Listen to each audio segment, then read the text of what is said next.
Hi, this is Matt from Zervana. In other places, we've talked about how many email folders you should have. What we've said is that you want to have a separate email folder for each of the different ways in which you're going to process emails. In our experience, that generally means you should have two email folders. One for items that you're going to take action on or that you may end up needing to take action on. We usually call this the archive folder. And then another for reading.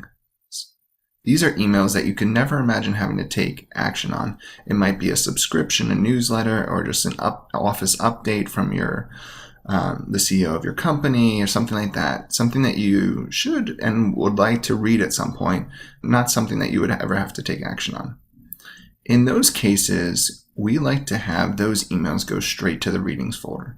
That way they don't bog down our inbox and cause us to have to process them individually.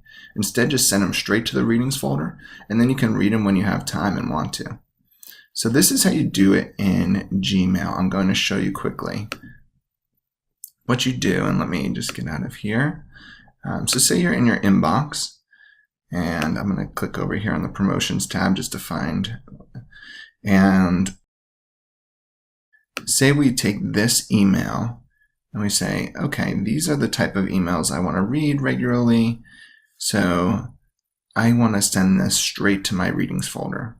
What I'm going to do is press the period key, and that opens up right up here. Or if you don't have your shortcuts memorized, click up there, go down to filter messages like these.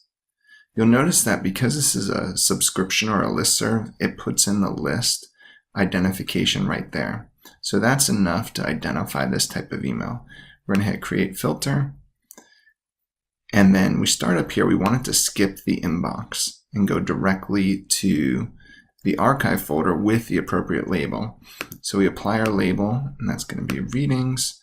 And the other thing that will save us a bunch of time, because this then will apply for future emails that have those characteristics. If we wanted to apply to the conversations or messages that are already in our inbox, then we select down here. And we hit create filter, and there we go. You can see right up here that this is labeled now in readings.